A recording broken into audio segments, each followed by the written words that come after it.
দান করব বা সাদাকা করব, এই সাদাকায়নের কিছু ইসলামী দৃষ্টিভঙ্গি আছে। এই দৃষ্টিভঙ্গিগুলো মেনটেইন না করে যদি আমরা দান করি, হয়তো আমাদের দানগুলো ধূলিসাৎ হয়ে যাবে, আল্লাহ তাআলার দরবারে কবুল হবে না। সেই দৃষ্টিভঙ্গিগুলো কি কি? মোট 10টি দৃষ্টিভঙ্গি সাদাকায়নের, 10টি ইসলামী দৃষ্টিভঙ্গি। এ পর্যায়ে আমি আপনাদের সামনে উপস্থাপন করবো ইনশাআল্লাহ। প্রথম দৃষ্টিভঙ্গি হচ্ছে, আপনি যেটা দান করবেন এটা হালাল উপার্জন থেকে হতে হবে। হারাম উপার্জন থেকে দান করলে কিন্তু সেটা আল্লাহ তাআলা কবুল করবেন না। সহিহ মুসলিমের বর্ণনা এসেছে, আল্লাহ রাসূল সাল্লাল্লাহু আলাইহি সাল্লাম বলেছেন, ইন্নাল্লাহা তাইয়্যিব লা ইয়াকবালু ইল্লা তাইয়্যিবা। আল্লাহ নিজে পবিত্র, আর পবিত্র ছাড়া কোনো কিছু আল্লাহ গ্রহণ করেন না।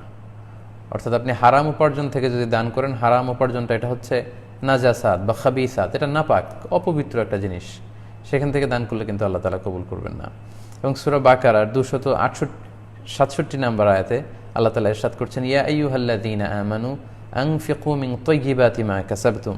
ওহে বিশ্বাসীরা, তোমরা তোমাদের হালাল যে উপার্জন আছে সেটা থেকে দান করো, হারাম থেকে দান করো না, কারণ হারাম উপার্জন থেকে দান করলে সে দান আল্লাহর দরবারে কবুল হয় না। তাহলে সাদাকা বা দানের প্রথম যে দৃষ্টিভঙ্গিটা আমরা জানতে পারলাম, সেটা হচ্ছে আমাদের দানটা, আমাদের সাদাকাটা, এটা আমাদের হালাল উপার্জন থেকে হতে হবে। হারাম থেকে দান করলে সেটা আল্লাহর দরবারে কবুল হবে না। 2 নম্বর দৃষ্টিভঙ্গি হচ্ছে, আমরা যখন দান করব, ভালো জিনিসটা আল্লাহর রাস্তায় দান করব। সবচেয়ে ভালোটা, যেটা আমি নিজের জন্য পছন্দ করি, সেটাই আমি আল্লাহর রাস্তায় দেব। কিন্তু আমরা অনেক সময় এটা করি না। একজন ভিক্ষুক এসে টাকা চাইলো, স্যার কিছু টাকা দেন, তখন দেখা যায় যে পকেট থেকে আমরা টাকা বের করে সবচাইতে নোংরা, পচা, ছেঁড়া, ময়লাযুক্ত যে 10 টাকার নোটটা ছেঁড়া, ওইটা আমরা ভিক্ষুককে দেই। এটা কিন্তু আসলে ঠিক না। বরং যেটা চকচকে সুন্দর নোট, যেটা আমরা রেখে দিতে চাই, ওইটা গরিবের হাতে তুলে দেওয়া উচিত। কারণ আল্লাহর রাস্তায় আমরা যেটা দেবো এটা যেন সবচাইতে ভালো হয়। সূরাতুল বাকারার 267 নম্বর আয়াতে আল্লাহ বলেন, ওয়ালা তায়াম্মামুল খাবিসা মিনহু তুনফিকুন।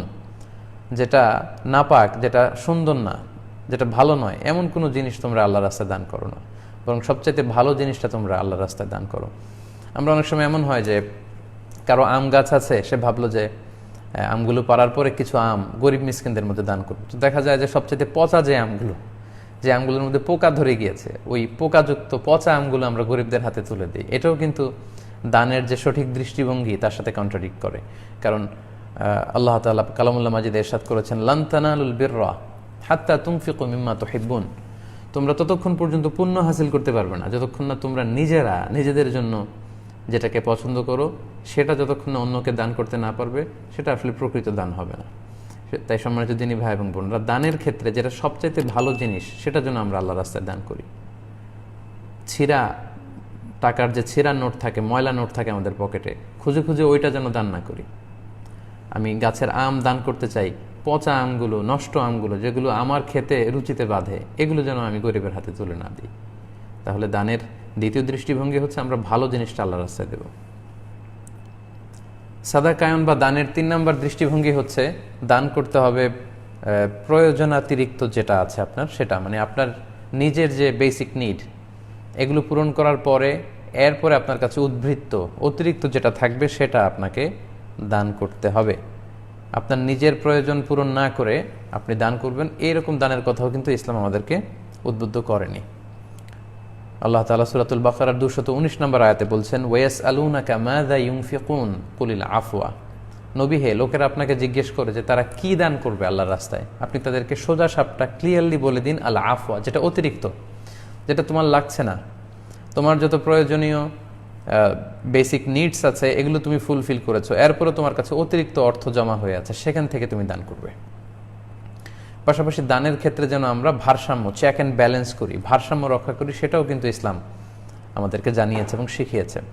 সূরাতুল ফুরকানে যেখানে আল্লাহ রহমানের প্রিয় বান্দাদের গুণাবলীর কথা বলছিলেন, সেখানে একটি আয়াতে আল্লাহ তাআলা বলেছেন, ওয়াল্লাযীনা ইযা আনফাকু লাম ইউসরিফু ওয়া লাম ইয়াকতুরু ওয়া কানা বাইনা যালিকা কাওয়ামা।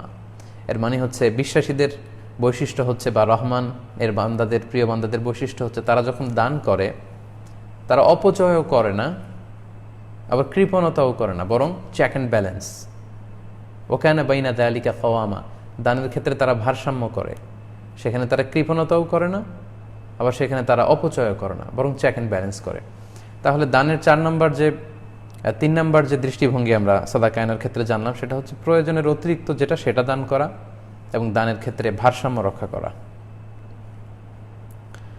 দান করার 4 নম্বর ইসলামী দৃষ্টিভঙ্গি হচ্ছে দান করতে হবে শুধুমাত্র আল্লাহ তাআলার সন্তুষ্টির জন্য। এটা লোক দেখানো কোনো কারণে যেন দান না হয়ে যায়। যদি আমরা লোক দেখানো কোনো কারণে দান করি তাহলে কিন্তু সেই দানটা আল্লাহ তাআলার দরবারে কবুল হবে না, যেটাকে আমরা শো অফ বলি, মানুষকে দেখানোর জন্য, বাহাবা পাওয়ার জন্য। তাহলে এটা হয়ে যাবে কাল্লাযী ইউনফিকু মালাহু রিআ আন-নাস, মানুষকে দেখাবার জন্য তারা এই দানটা করলো। এই দান কিন্তু আল্লাহ তাআলা কবুল করবে না।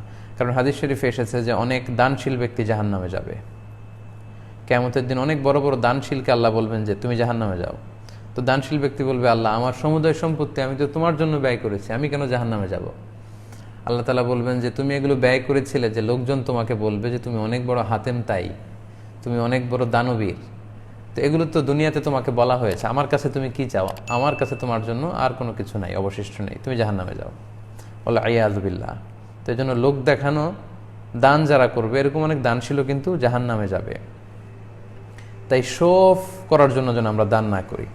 আল্লাহর হাবিব সাল্লাল্লাহু আলাইহি ওয়াসাল্লাম মুসনাদে আহমদের বর্ণনায় বলেছেন যে ইন্না আখওয়াফা মা আখাফু আলাইকুম আশ-শিরকুল আসগর। আমি তোমাদের ব্যাপারে, আল্লাহর হাবিব সাল্লাল্লাহু আলাইহি ওয়াসাল্লাম বলেন, আমি তোমাদের ব্যাপারে সবচাইতে বেশি যেটার ভয় পাই সেটা হচ্ছে শিরকে আসগার। সাহাবীরা বললেন, ওমা শিরকুল আসগার ইয়া রাসূলুল্লাহ, হে আল্লাহর রাসূল শিরকে আসগারটা কি? আল্লাহ রাসূল সাল্লাল্লাহু আলাইহি ওয়াসাল্লাম বললেন, আর রিয়া, লোক দেখানো মানসিকতা। আমরা যা করব এটা শুধুমাত্র কেবলমাত্র একমাত্র আল্লাহ তাআলাকে দেখানোর জন্য করব। কিন্তু সেই জায়গাটা যদি আমরা মানুষকে বসিয়ে দেই, অর্থাৎ মানুষকে দেখাবার জন্য যদি আমরা সাদাকা করি, দান করি, তাহলে ওই দান কিন্তু আল্লাহ তাআলা কবুল করবে না। তাহলে 4 নম্বর দৃষ্টিভঙ্গি আমরা জানতে পারলাম যে দানে আমরা শো অফ করতে পারবো না, একমাত্র আল্লাহকে দেখানোর জন্য দান করব। দান করার 5 নম্বর ইসলামী দৃষ্টিভঙ্গি হচ্ছে গোপনে দান করার চেষ্টা করা। এটা সবচাইতে উত্তম। দান দুভাবে করা যায়। কোরআনে দুটোর কথাই বলা হয়েছে, সিররান ওয়া আলানিয়া, প্রকাশ্যে এবং গোপনে। আল্লাহ তাআলা কালামুল্লাহ মাজিদের সূরাতুল বাকারার 271 নম্বর আয়াতে বলছেন, ইন তুবতু সাদাকাতি ফানি'ম্মা হিয়া ওয়া ইন তুখফুহা ওয়া তু'তুহাল ফুকারা ফাহুয়া খায়রুল লাকুম। তোমরা যদি প্রকাশ্যে দান করো, ইন পাবলিক, যদি তোমরা চ্যারিটি করো বা ডোনেশন করো, এটা ভালো। কিন্তু তোমরা যদি গোপনে করো, সিক্রেটলি যদি দান করো, এটা সবচাইতে ভালো, এটা সর্বোত্তম দানের পন্থা। এই দানের মধ্যে কোনো ভেজাল নেই, এটা নির্ভেজাল দান। তাই যদি সম্ভব হয় আমরা আমাদের দানটুকু যত গোপনে করতে পারবো তত বেশি আল্লাহ তাআলার দরবারে এটা কবুল হওয়ার পসিবিলিটি তত বেশি বেড়ে যাবে, তত বেশি হাই হবে। পাশাপাশি এই হাদিসটি তো আমরা অনেকেই জানি যে আল্লাহ তাআলা কিয়ামতের কঠিন ময়দানে 7 শ্রেণীর ব্যক্তিকে তার আরশের নিচে ছায়া দিবেন, যেদিন আল্লাহ তাআলার আরশের ছায়া ছাড়া আর কোনো ছায়া থাকবে না, আর কোনো ছায়া থাকবে না। তোর মধ্যে এক শ্রেণীর ব্যক্তি হচ্ছে রজুলুন তাসাদ্দাকা বিসাদাকা ফাআখফাহা, যে ব্যক্তি গোপনে দান করে। 7 শ্রেণীর মধ্যে এক শ্রেণীর হচ্ছে ওই ব্যক্তি যে গোপনে আল্লাহর রাস্তায় দান করে। এত গোপনে দান করে যে হাত্তা লা তা'লামা শিমালুহু মা ইউনফিকু ইয়ামিনু, তার ডান হাত কি দান করেছে বাঁ হাত সেটা টের পায়নি। ডান হাত কি দিল, ডান হাত আর বাম হাত তো একেবারে কাছাকাছি, কিন্তু ডান হাত কি দিল বাঁ হাত সেটা টের পায়নি। এটাতে বোঝানো হয়েছে সে এত গোপনে দান করে যে তার আশেপাশের কেউ সেটা জানে না। এরকম গোপন দানকে কিন্তু আল্লাহ তাআলা খুব পছন্দ করেন, এবং গোপন দান আল্লাহ তাআলার ক্রোধকে কমিয়ে দেয়। আমাদের কোনো পাপের কারণে, আমাদের কোনো অন্যায়ের কারণে যদি আল্লাহ তাআলা আমাদের উপর রাগান্বিত হয়ে থাকেন, তাহলে আমাদের গোপন দানের কারণে কিন্তু আল্লাহ তাআলার এই ক্রোধ, এই রাগ প্রশমিত হয়ে যায়। তাই সম্মানিত দিনী ভাই এবং বোনেরা, আমাদের চেষ্টা করা উচিত আমরা যখন সাদাকা করব, আমরা দান করব, এই দানটা আমরা গোপনে করবার চেষ্টা করব, এবং এটা উত্তম।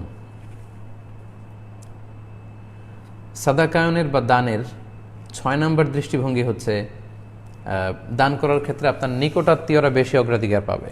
আপনি যখন সাদাকা করবেন, দান করবেন, কিছু টাকা আপনি গরিবের মাঝে বিতরণ করতে চাইবেন, সেক্ষেত্রে আপনার যারা ক্লোজ রিলেটিভস আছে, নিকটাত্মীয়, তারা বেশি হকদার, তারা এক্ষেত্রে অগ্রাধিকার পাবে। সুনানে নাসাইতে একটি বর্ণনা এসেছে, আল্লাহর হাবিব সাল্লাল্লাহু আলাইহি ওয়াসাল্লাম বলেছেন, ইন্না সাদাকাতা আলাল মিসকিনি সাদাকা। মিসকিনকে যখন সাদাকা দেয়া হয়, এটা শুধু সাদাকারই সওয়াব হয়। ওয়া আলা যির রাহিমি ইসনাতান, কিন্তু নিকটাত্মীয়দেরকে যদি এই সাদাকাটা দেওয়া হয়, সেক্ষেত্রে 2টা সওয়াব হয়, মানে ডবল সওয়াব। এক হচ্ছে সাদাকা, সাদাকা দেওয়ার সওয়াব। 2 হচ্ছে ওয়াসিলা, আত্মীয়তার সম্পর্ক, এই রিলেশনশিপকে, এই বন্ডেজকে যে আপনি মজবুত করলেন, এটার সওয়াব। তাই আমরা যখন দান করব, দানের ক্ষেত্রে আমাদের নিকটাত্মীয়রা এই দান পাওয়ার ক্ষেত্রে বেশি প্রায়োরিটি পাবে, অগ্রাধিকার পাবে। এটা আমরা খেয়াল রাখার চেষ্টা করবো ইনশাআল্লাহ। দানের ক্ষেত্রে 7 নম্বর দৃষ্টিভঙ্গি হচ্ছে আত্মসম্মান বোধের কারণে যারা মানুষের দুয়ারে দুয়ারে বা দাঁড়ে দাঁড়ে যে হাত পেতে বেড়ায় না, এই সমস্ত লোককে খুঁজে খুঁজে দান করা উচিত। আমি আবার বলছি, নিজেদের আত্মসম্মান বোধের কারণে, আত্মসম্ভ্রমের কারণে যারা মানুষের কাছে হাত পেতে বেড়ায় না, এই জাতীয় লোককে আমাদের খুঁজে খুঁজে বেছে বেছে তাদের কাছে আমাদের দান পৌঁছে দেওয়া উচিত। কিছু লোক আছে তারা এতটাই সম্মান বোধকে লালন করে যে তাদের ঘরে খাবার নেই, তাদের পেটে খাবার নেই, ক্ষুধা, কিন্তু মুখ ফুটে তারা কারো কাছে বলতে পারে না। গরিবদের এই সমস্যাটা হয় না। যারা মানুষের কাছে চেয়ে অভ্যাস, তারা এ বাড়িতে যায়, এর কাছে যায়, ওর কাছে যায়, এখানে দান করা হচ্ছে, এখানে যে লাইনে ধরে হাত পাতে, ওখানে যে লাইন ধরে হাত পাতে। কিন্তু কিছু লোক আছে তারা আত্মসম্মানের কারণে কোথাও লাইন ধরতে পারে না, কারো কাছে বলতে পারে না। তারা এমনভাবে চলে, তাদের ভেতরকার কষ্টটা, এই কষ্ট তাদেরকে দুমড়ে মুচড়ে একেবারে শেষ করে ফেলে, কিন্তু তারা কারো কাছে মুখ ফুটে কিছু বলে না। ইসলাম আমাদেরকে শিখিয়েছে যে ওই সমস্ত লোকদেরকে খুঁজে খুঁজে তাদের হাতে তোমার সাদাকা পৌঁছে দাও। এবং কালামুল্লাহ মাজিদে আল্লাহ তাআলা এ ব্যাপারে আমাদেরকে সূরাতুল বাকারার 273 নম্বর আয়াতে বলেছেন, ইয়াহসাবুহুমুল জাহিলু আগনিয়া মিনাত তাআফফুফ তা'রিফুহুম বিসীমাহুম লা ইয়াসআলুনা আন-নাসা ইলহাফা।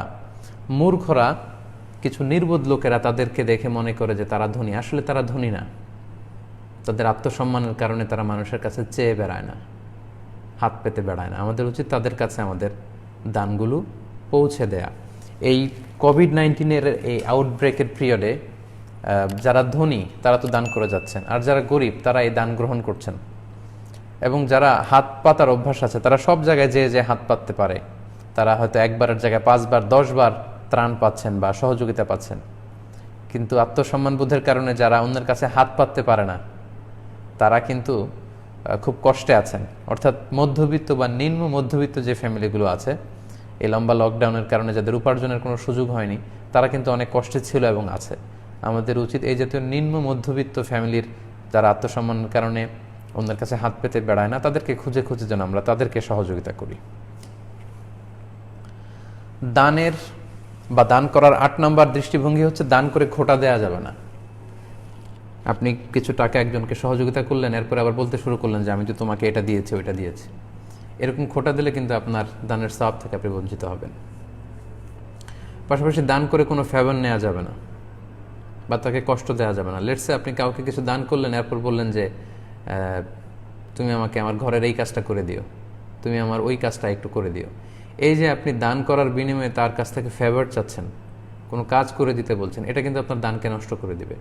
এবং এ ব্যাপারে কালামুল্লাহ মাজিদে সূরাতুল বাকারার 264 নম্বর আয়াতে আল্লাহ তাআলা সুস্পষ্টভাবে বলেছেন, ইয়া আইয়ুহাল্লাযীনা আমানু লা তুবতিলু সাদাকাতিকুম বিল মান্নি ওয়াল আযা। তোমরা খোটা দিয়ে, মানুষকে কষ্ট দিয়ে তোমাদের দানগুলোকে নষ্ট করো না।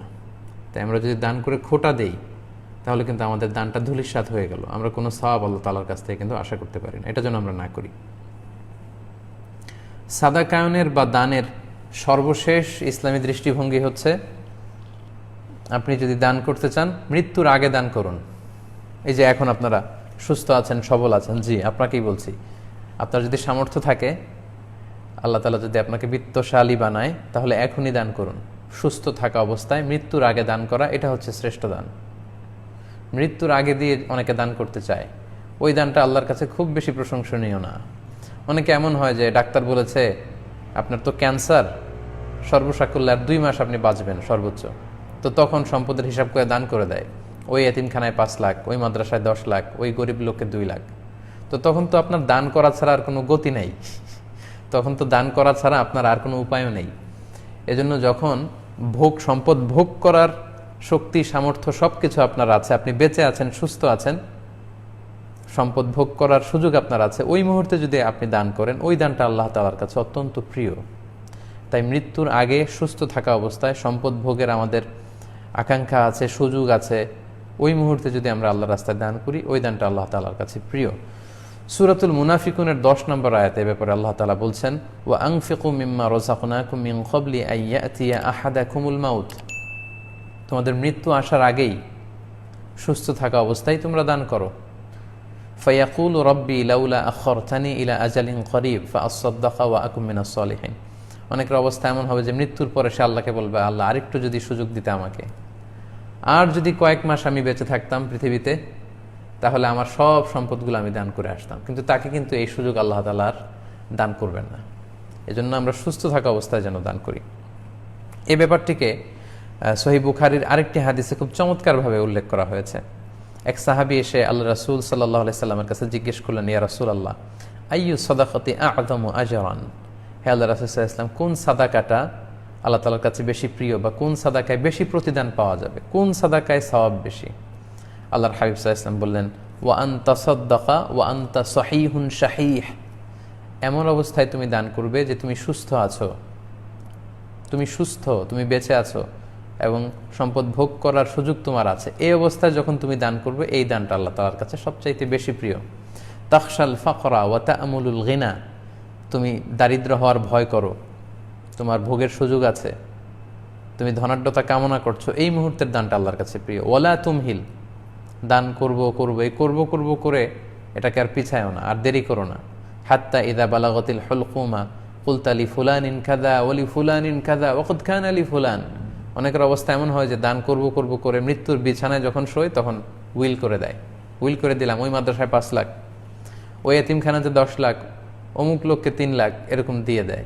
তো ওই সময় তো আপনি না দেয়া ছাড়া কোনো উপায় নেই। আপনি দিলেও যা, না দিলেও তা, কারণ আপনি না দিলেও এটা ওরাই পাবে, মানুষই এটা খেয়ে পরে শেষ করবে, আপনি তো আর খাওয়ার সুযোগ নাই। তো ওই যে দেওয়াটা আপনি দিচ্ছেন মৃত্যুর আগে, ওটা আপনি বাধ্য হয়ে দিচ্ছেন স্বেচ্ছায়, আপনার সুস্থ সবল অবস্থায় কিন্তু আপনি দিচ্ছেন না। তো এজন্য দানের ক্ষেত্রে সর্বশেষ যে দৃষ্টিভঙ্গির কথাটি আমি বললাম, সেটা হচ্ছে মৃত্যুর আগে সুস্থ থাকা অবস্থায়, এখন ভোগ করার সুযোগ আছে, ঠিক ওই মুহূর্তে যদি আপনি দান করেন, ওই দানটি আল্লাহ তাআলার কাছে অত্যন্ত প্রিয়।